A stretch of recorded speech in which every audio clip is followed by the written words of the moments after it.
Breaking right now, Variety has just dropped a bombshell investigation into Prince Harry and Meghan Markle's falling out with Netflix. And this is juicy. We're going to dissect it for the first time together. Look at that. Why the royal couple is struggling in Hollywood. And there's some really fascinating detail here. Plus, brilliant pushback from Harry and Meghan, who are now trying to accuse Variety magazine. For those who don't know, Variety is like the Hollywood Bible. It's as woke as you get, of some type of misogyny, simply for reporting the truth. So look at this from Variety. After 5.5 tumultuous years at Netflix, are the Duke and Duchess of Sussex on the outs in the streaming kingdom? Insiders say that Meghan Markle has long conveyed that Hollywood is her domain. In virtual and in-person meetings with partners, she tends to talk over or recast Prince Harry's thoughts, sometimes while he is mid-sentence, sources say, usually preceded by a touch to the arm or thigh.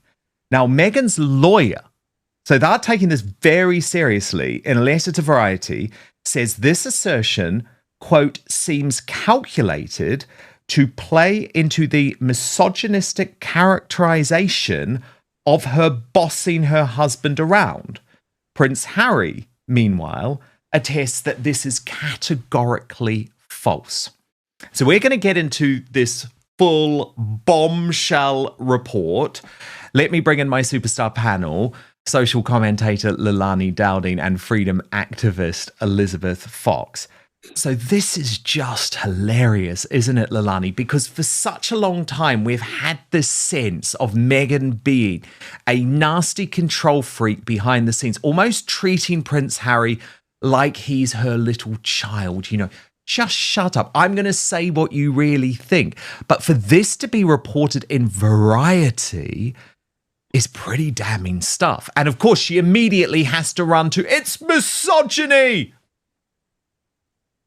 It's always something like that. There's always some label someone's got to put onto it. But I think anyone that watches any of their shows or when they do an interview together can see the body language for themselves. You know, it is a kind of putting the hand on as if to say, hold on, let me answer this. I've seen it myself, and you've had him on your show before, the body language expert. I think his name's is it Jesus? Oh, yes, Jose, the body language guy, the royal rogue. He's brilliant. And he'll talk about it. And I think if you're watching it and you watch them together and you see any of, even when she's by herself as well, you can work it out for yourself. I think you can work it out for yourself. But yes, it's very damning that Variety has chosen to write about it, because it seems to me that no one's kissing up to them anymore. It used to be they moved over there, everybody wanted a piece of them, but it's more that they kind of want to be in that media, and that media really doesn't want them anymore. What do you make of it, Elizabeth? The fact that in these business meetings, she is clearly not only patronizing Harry, but trying to control him. I think she always wants it to be about her, doesn't she? She wants to be front center of it all. I think she tries too hard, and I feel sorry for Harry, because I think that nothing he says or does is going to be the right thing. And I think she sees herself as the leader in their relationship. I think she sees herself completely differently to how the rest of us see her, and if she doesn't get her own way, then and I think it's not gone the way she's expected to, with the whole Netflix association and relationship. And I think she's really not going to like the fact that people are disassociating from them and realizing that it isn't the greatest business partnerships to have. 100%. And what's so interesting about this is that for a long time, Harry and Meghan got away with it by saying someone like me was effectively a tabloid guy from the UK who was trying to bring them down for political reasons, backed by the royal family. That was the idea. Oh, you know, Meghan's not a bully. This is all just lies coming from within the royal family. But what we've seen recently is the wokest of the woke turn on Harry and Meghan. It's their own kind turning on them. So Vanity Fair reported the fact that Meghan was bullying people so badly that they were ending up in rehab. Or The Hollywood Reporter talking about why all the staff were leaving and how they were really terrible to deal with. And the fact that this is now Variety is just so significant. I know loads of people will be watching and say, well, what is Variety? If you are in Hollywood, this is your Bible.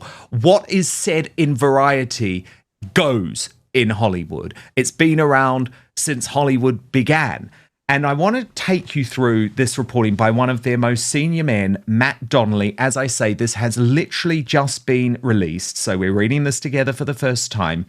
Inside Meghan and Harry's falling out with Netflix and why the royal couple is struggling in Hollywood. I need you to do something for me right now. It is free, it is easy, it is simple. Just hit that subscribe button on YouTube. That's because over 50% of you watching this video haven't done that yet. So, after 5.5 tumultuous years at Netflix, are the Duke and Duchess of Sussex on the outs in the streaming kingdom? That's been a burning question around Hollywood as the couple's company Archwell Productions has struggled to release bingeable content.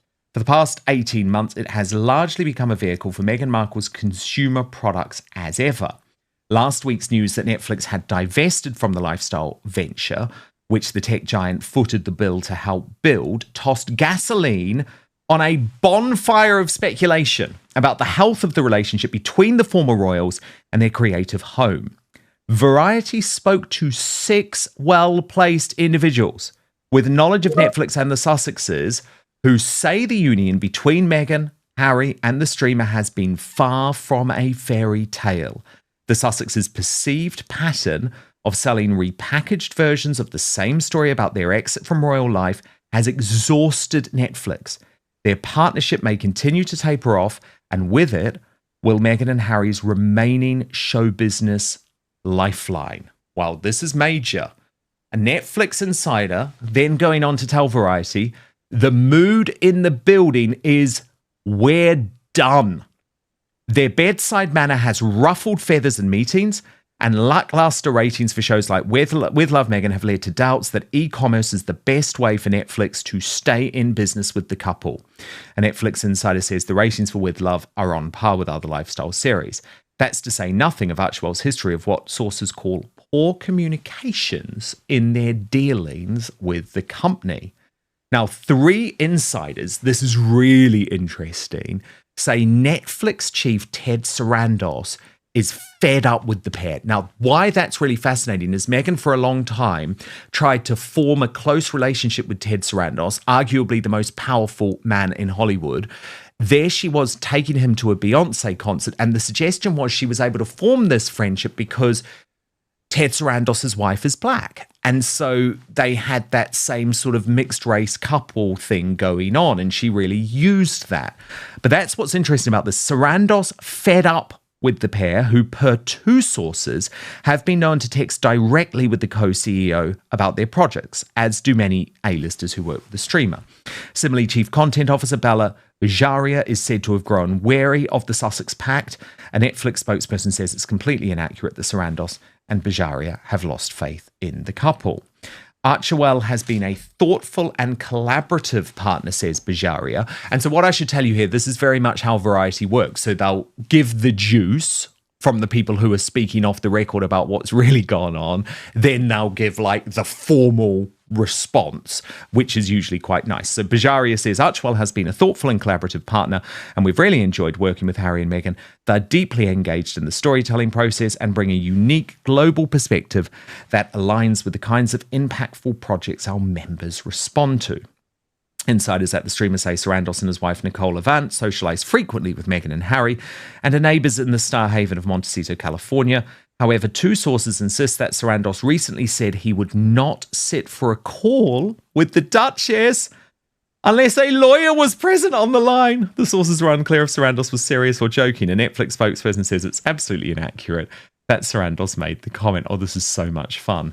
This is blatantly false. In fact, Meghan texts and speaks with Mr. Sarandos regularly and has been to his home, sans lawyers, says Sussex attorney Michael J. Kump in a letter to Variety regarding the story. Well, yeah, but she has no idea if Ted Sarandos is bitching about her behind her back. Loving this. Last August, a second set of episodes with Love Meghan performed dismally compared with the first round.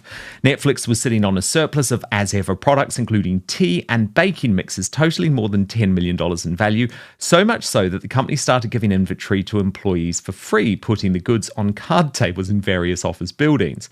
An Archewell spokesperson says giveaways from sample closets are standard practice at studios.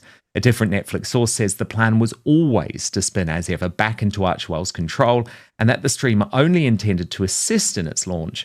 With Love, which features Meghan's friends and the occasional synergistic cameo from talent with ties to Netflix like Mindy Kaling, was not renewed in full.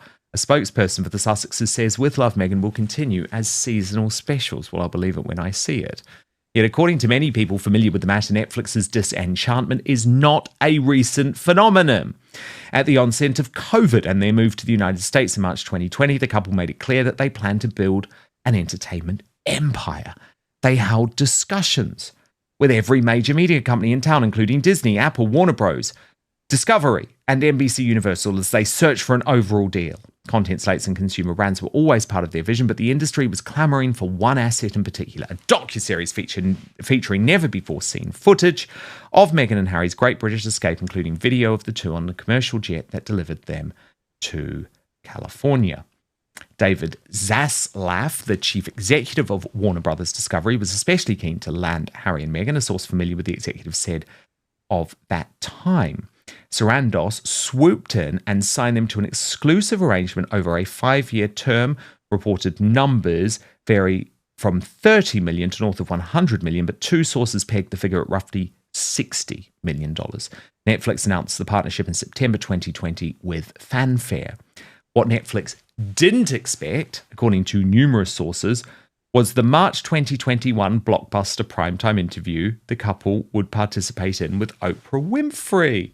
While nobody at Netflix had suggested that the Sussexes violated any of the terms of their agreement, which allows the couple to engage in projects in other arenas and participate in interviews for other distribution outlets, many at the streamer were annoyed by the lack of communication. Sources say that the company only discovered at the last minute that the Sussexes would sit with Winfrey and share intimate, headline-grabbing details of their lives. A Sussex spokesperson says it is categorically false that Netflix was unaware of the Winfrey interview. Regarding their deal and its exclusivity, the representative adds Netflix and Archewell had legal counsel involved to oversee the evolution of the deal, as is common practice for any deal changes in Hollywood. Still in the honeymoon phase, Netflix leadership ultimately did not interfere with the broadcast, which delivered a massive 17.1 million viewers to CBS. Then, of course, they talk about the tell-all autobiography, Spare. And sources say Meghan downplayed the auction, telling Sarandos that any publication would be far in the future if it happened at all. Of course, that also wasn't true. So we come to the spring of 2021, when sources say the streamer felt blindsided again with the news that Penguin Random House was indeed publishing the Harry memoir Spare and planned to do so during Netflix's rollout for the Harry and Meghan series. While two sources say Sarandos was riled to hear about this during a chance encounter with a Penguin executive, a Netflix insider says the co-CEO never met anyone at the publishing house regarding the book. Penguin would formally announce the project in June 2021.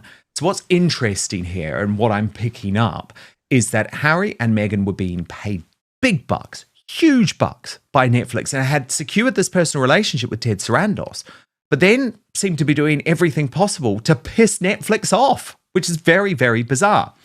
So this fascinating report from Variety says that Netflix then acted immediately to have Harry and Meghan air in its entirety before the book hit shelves.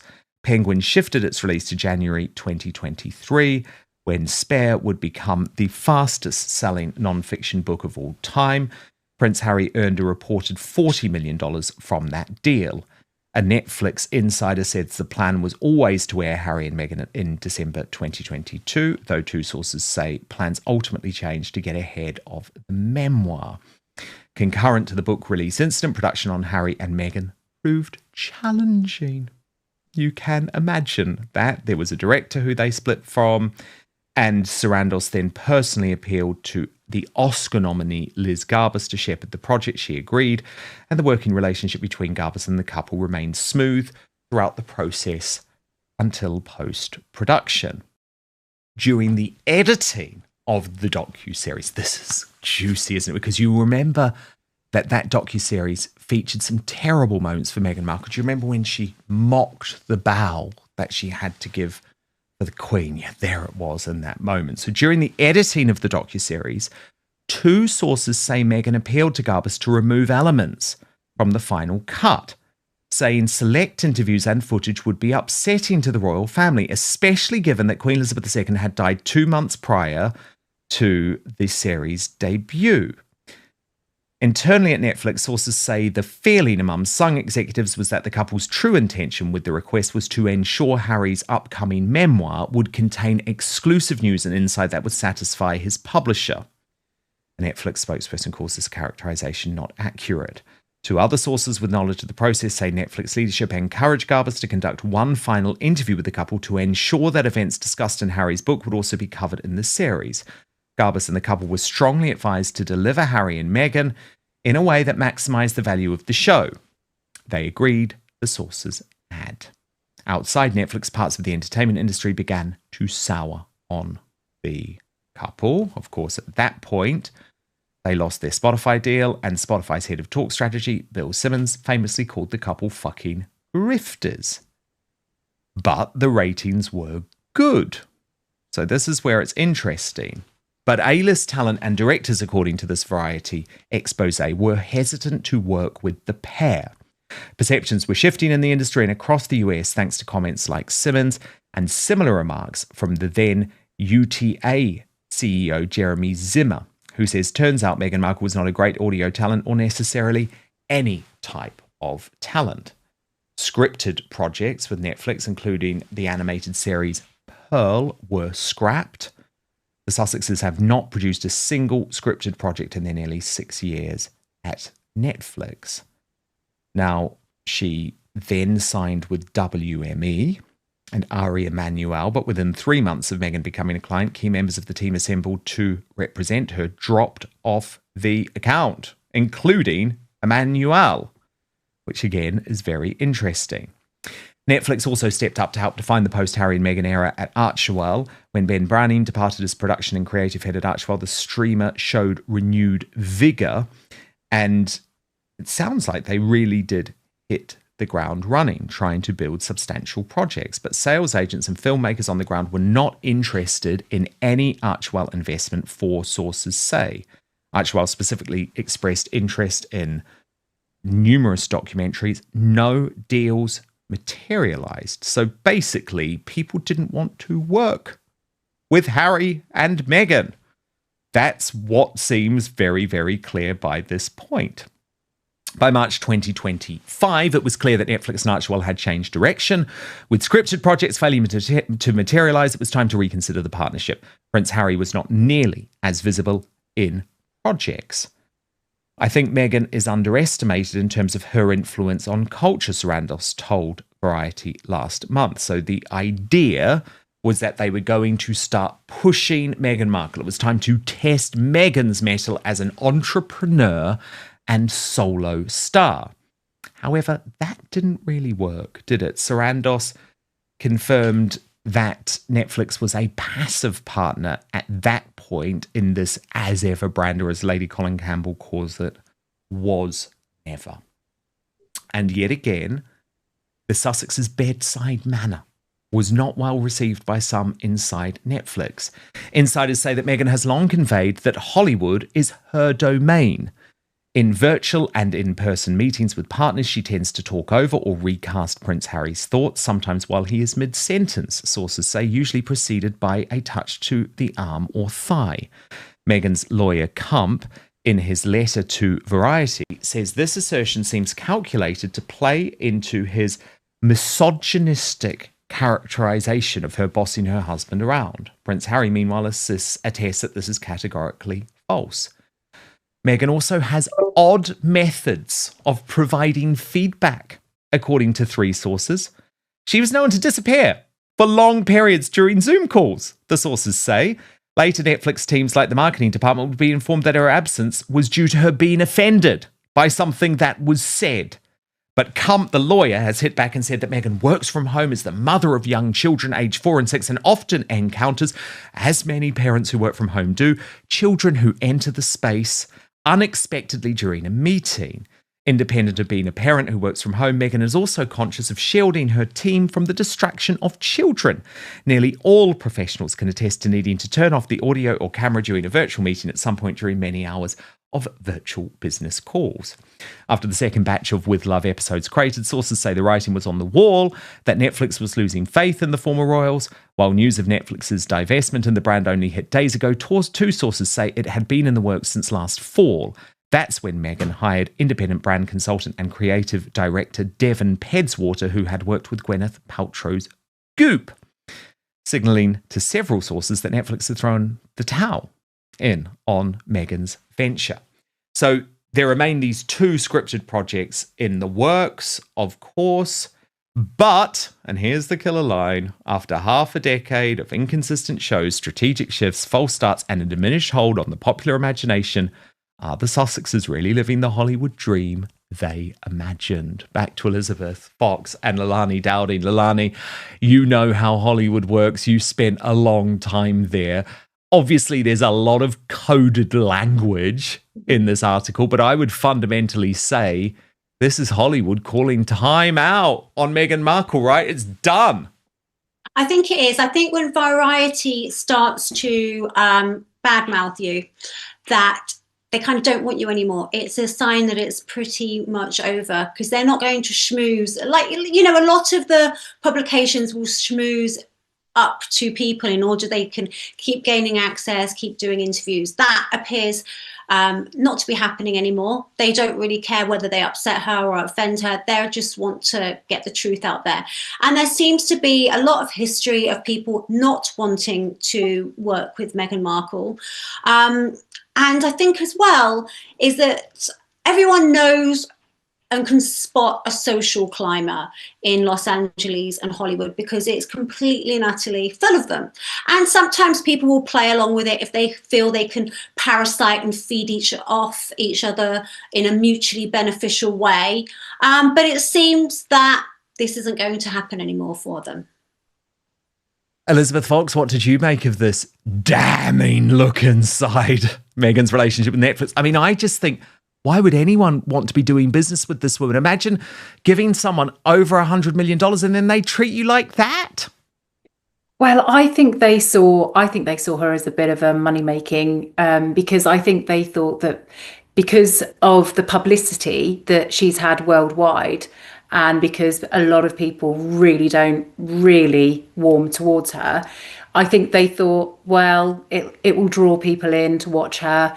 I think they gave her a chance. I maybe they felt sorry for her, but I think that her character is coming out, because I think that people not wanting to work with her and people, disassociating with her, I think that she wants it so badly. I kind of feel sorry for her, actually. I feel like she lacks self-awareness majorly, or she's just completely fully aware of what she's doing and completely destroying her own reputation. Not that she has one, but anyway, I just think that they've had enough of her, and I think that she's run her course. And I think that what she's trying to do and what she wants to do in California, in Hollywood, she's not going to be fulfilled in. She's not going to succeed in it, because people have seen enough. I think they're done. They are done. They are done indeed, and I will celebrate that. Prince Harry and Meghan Markle have long been under intense media scrutiny, especially after stepping back from official royal duties. From interviews to documentaries, their experiences have often been shared in the public eye, but coverage has not always been favorable. Now, a recent exposé by Variety reportedly details controversial shock treatment claims about Harry, which has reportedly prompted Meghan to respond legally. The video claims that Meghan Markle has engaged lawyers to review or respond to the article. The exposé is described as brutal, suggesting it presents Harry in a vulnerable or controversial light. This has been framed as a falling out moment between the couple and the media, highlighting potential conflict over the portrayal of their private lives. According to the coverage, the Variety article touches on sensitive details regarding Prince Harry's experiences, potentially including past treatments or methods he underwent. The exact details of the so-called shock treatment remain unclear, but the reporting is positioned as critical and potentially damaging to the couple's public reputation. Meghan Markle reportedly calling in lawyers signals that the couple is taking this coverage seriously. Legal consultation can serve multiple purposes, including protecting their privacy, preventing misrepresentation, and ensuring that any claims made in the article are accurate. However, it's important to note that there is no confirmed public statement or court filing at this time. So much of this is based on media interpretation. Headlines like "falling out" and "brutal exposé" are designed to create tension and attract attention. In reality, celebrity and royal coverage often amplifies perceived conflict to generate engagement. Even if Meghan and Harry do respond legally, this does not necessarily indicate a dramatic escalation. It may simply be a precautionary measure. Living under constant scrutiny is challenging, especially for public figures like Meghan and Harry. Any article that touches on sensitive personal experiences can trigger a legal review or protective measures, and it's understandable that the couple would take steps to safeguard their privacy and reputation. At the same time, it's important to separate confirmed facts from speculation. There is no verified public evidence that Meghan has officially filed legal action. The story, while dramatic, remains largely in the realm of media rumor and analysis. So, while this exposé has stirred headlines and generated social media chatter, the truth is likely less sensational than it appears. Legal consultation may simply be a protective measure rather than a sign of a larger conflict. What do you think? Are Meghan and Harry overreacting to the Variety exposé, or is the media coverage truly damaging enough to warrant legal involvement? Share your thoughts in the comments below, and make sure to like and subscribe for more in-depth coverage of royal news and celebrity developments.